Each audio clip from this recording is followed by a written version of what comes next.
Welcome back to your feel-good breakfast show, Expresso. It's Motivation Monday, and now we're opening up to some relationship chat because I don't know if you thought about this. The problem with most Hollywood romance stories, right, Graham? And we've spoken about these at length lots of times, is that we never see the grand romantic love progress past, the cinematic climax. In reality, we know that relationships develop. They go through stages that will hopefully build upon the others before, and they then get to deepen the love. And then if we get stuck in any one of these stages, that's often where the breakup happens. Well, today we are asking, which developmental stage is your relationship in? Not to scare you, but hopefully to inspire you to keep climbing those rungs. And we've invited, for the very last time in the flesh, our online clinical psychologist and very good friend, Asha Dulab. She's here today to help us discuss this, and we would love to hear from you guys as well. So please, we'll be taking your questions, any of your comments via our Facebook page.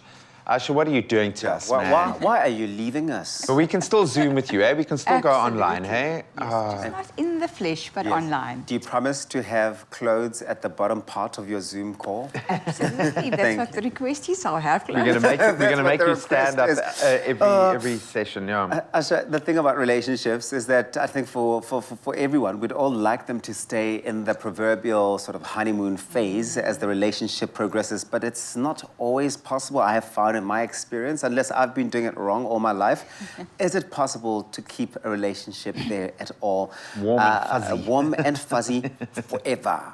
I think that would be wonderful, but I don't think it's possible because we're always changing. Change is the constant, and we need to change because a relationship is about evolution. And we grow in a relationship, we heal in a relationship, so we need to embrace the changes. But those changes come with stages. I think the honeymoon phase is a wonderful stage to look at the vision or the possibility of a relationship.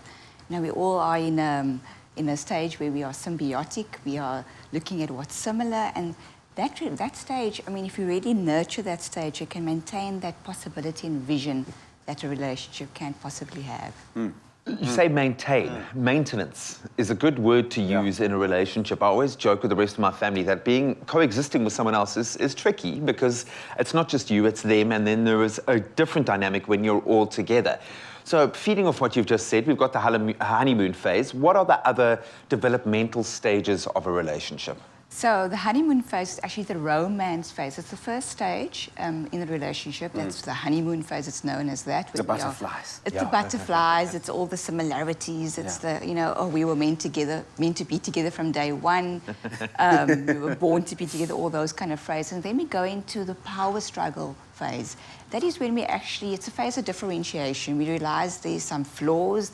Our partners are not perfect, there's things that we don't really like, and we then attempt to change our partner to try and make ourselves feel better, but that doesn't really work. Then we go into the stability phase where we are then looking at struggles, and that actually requires a lot of work because it's about taking responsibility for yourself in the relationship. And the outer struggles are usually a reflection of the inner struggle. Sure. And that's where that stage is very important. Then it leads into commitment stage. And this is where the oneness comes in and the we in the relation, the team approach. And the most ultimate of is the co-creation stage. That is the stage where there's complete oneness, where you put your gifts together and you actually extend your relationship to the greater, wider world. Is there a specific amount of time, time frame or space that each one of these stages typically lasts for? And do they typically follow this linear trajectory? Or now that we've got every couple out there thinking about what phase they're in. They are so unique individuals, there's no way possible that it can have a time frame attached to it, and it's cyclical. We can go through the stages, go back, go forth, but definitely not linear. It cannot be a tick box kind of process. And I suppose the hope is then that each time you come out of one of those I always see it as a sine wave, that you end at a higher level, at a better place as a couple. We're going to talk about the negative sides of that, when you get stuck in a rut, when that cycle just keeps repeating itself. What developmental phase of your relationship are you in? We'd love to hear from you. If you've got any questions for Asha, please let us know on the Expresso Morning Show Facebook page. We'll get into those in just a moment. It's my feel-good breakfast show.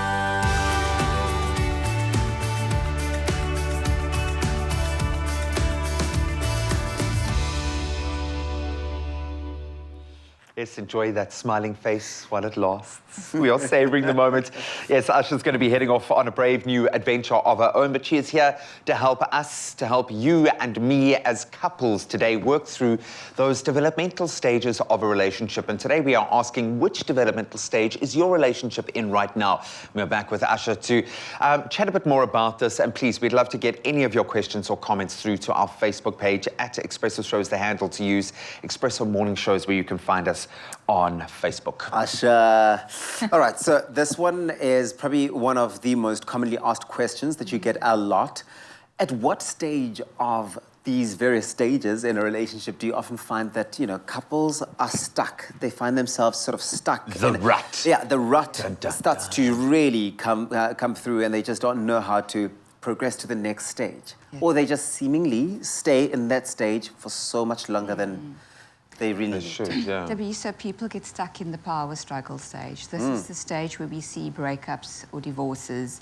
You need to embrace change in a relationship. You deal with unmet childhood needs. You need to really ask for help in this stage. Otherwise, you can stay stuck for your whole journey in your relationship and not move through to the next stage. Wow. I suppose you want to transcend is a word that I seem to say a lot to myself. And it's not necessarily that you want the best for your partner, but you also want to let go of your own baggage. Maybe it's different when kids come into that space, but you want to kind of move beyond that. One of the few ways that you can do this and maintain a healthy relationship and keep growing together is through communication. It's often one of the most difficult things to get right, but when you do, suddenly the doors are opened. Why is communication so important? Communication is key because this is what we do in every aspect of our life. We are communicating. And we need to understand our communication styles, Graham, because if you don't understand that, that's another layer of conflict. So, you know, you get the passive communication style, the passive-aggressive, the assertive. And we need to understand how are we communicating, because if you're stuck there, it's going to help. It's going to maintain the power struggle. Yeah. So- And people do often struggle with the communication part of it. There are many different styles in which people can communicate in a relationship. And these also do evolve. So the way that someone communicates, I suppose, in the initial stages of a relationship may evolve and change into something else based on the dynamic of the relationship, the experiences that you have in the relationship. It should. You want and it it to. should. Yeah. But how do you make sure that you bring your partner along, that you're always aligned in the way that you communicate? And what are these different styles of communicating? Yeah, like I mentioned, you know, with the passive style, the aggressive style, the passive-aggressive style, and the assertive style. The assertive style is actually the most healthiest style. That is when you're respecting each other's views. There's no bullying in the relationship. There's no resentment built up. There's no criticism, looking for grievances. You know, you're really accepting a partner for their individuality and for who they are, but you're also maintaining that balance of intimacy with individuality. And that's a long journey and a journey that needs a discipline, an active discipline of communication, but communicating kindly. You know, I often think that we need to maybe whisper to each other. If you think about when you are in the romance stage, we're whispering to each other. In each other's bubble. And in that power struggle stage, perhaps that's what we need to do, is to maybe whisper to each other, because usually in that power struggle stage, there's such high volume of emotions happening that we raise our voice, we're aggressive, and then everything doesn't actually get resolved. So one advice is go back to whispering, be childlike, because that brings us to the present moment. It brings us to consciously be with each other. You need that receptiveness as well, right? To listen, to be part of the solution. I'm really interested to know whether the onus is on you to give that as your communication or your partner, because very often I'll get this look of like, you should have known that. How after 15 years do you not know that about me? So where does the onus lie when it comes to communicating and making sure that you're updating each other on how you're changing, and that love language, that communication language? We're going to continue the discussion with Usher in just a moment. Please, if you've got any comments or questions about those developmental stages of your relationship, let us know on the Expresso Morning Show Facebook page. It's my feel-good breakfast show.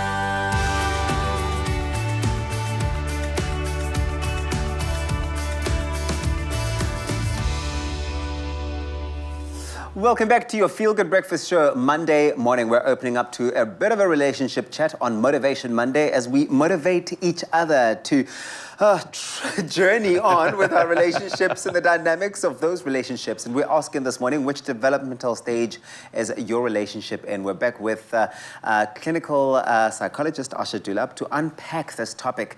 So please do weigh in with your questions, those comments on Facebook. We really do want to see them. Expresso Morning Show, SABC 3. Asha, thanks so much for hanging out with us still. Such a fascinating conversation and such a rich one we've been able to have so far. Thank you. Absolutely. We need the tools. You need the tools to be able to work on your relationship. And we have now identified 4 communication styles: passive aggressive, and assertive. How can understanding these ways of communicating help us within a relationship? Can you give us an example? Because I know often it's not one kind of paintbrush solution, that different times call for different kinds of solutions, but how does having an understanding of these ways of communicating help us?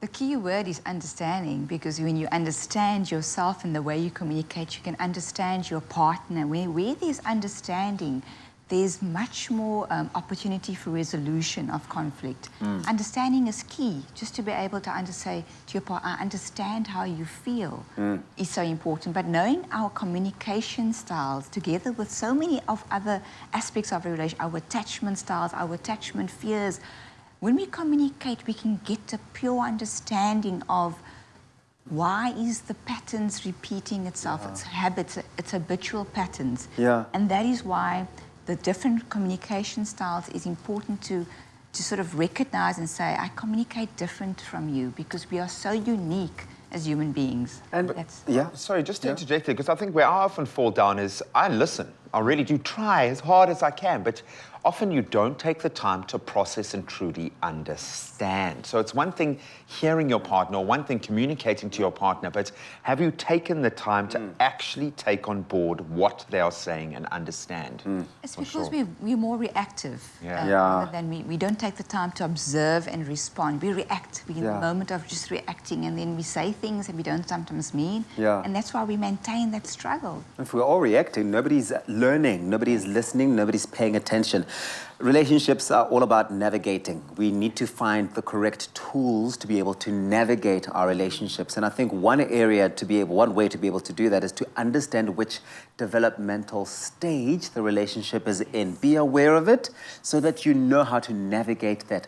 What are some of those tools, Asha? Once you understand the stage that you are in, you're then able to better understand why you are stuck. Because ultimately, we all want to get to the stage of that bliss co-creation, because that's our calling as a couple together. And where there's understanding, we can actually transcend and transform and grow, because relationships is a spiritual journey. It's healing for ourselves, for our partners. It's personal growth. It's just not merely a coupling. It's an opportunity to grow, and that's what we must always remember. And I mean, there's layers and layers and layers, and understanding all different aspects of relationships is so important. And developmental stages is just one aspect of a relationship. There's so many. Our personalities come into play, our attachment styles, our fears, our childhood history is so important in our relationship. And it's really like building a house, building a relationship, right? Because we're building a relationship, but we're building each other and ourselves in the process. Exactly. You know that at the foundation phase of building a house, that's what you're going to need. These are the tools, these are the resources, and so on and so forth. This is really such an interesting thing to be able to pay attention to. Thanks, Asha. Asha, what are we going to do without you? No, I know we'll still have you online because you do so much of your work online. Taking a brave new step to the UAE. I don't know if it's public knowledge, but it is now. So UAE, brace yourself. But I can't tell you how much we have relied on you personally, never mind the content on the show. We obviously have a wonderful connection with you, but we've taken so much away from our talks with you and our time with you. So thank you so much for just being this wonderful, wonderful human being and so good at what you do. An It's array. been an absolute pleasure, and I'll miss you all. The Expresso family has become part of my life. So, yeah, it's bittersweet, but I am available online. I know you are available online. In fact, you can get in touch with Asha. Her email address, it's on the screen right now, info@ashadulab.com. And you can also check out her website, ashadulab.com. She really does post some fantastic resources there for us to all really be inspired by. But also she does continue to do all those online sessions, Yes. which you can tap into for the betterment, the development of your relationship. Asha, put it here, my Asha. Oh, man.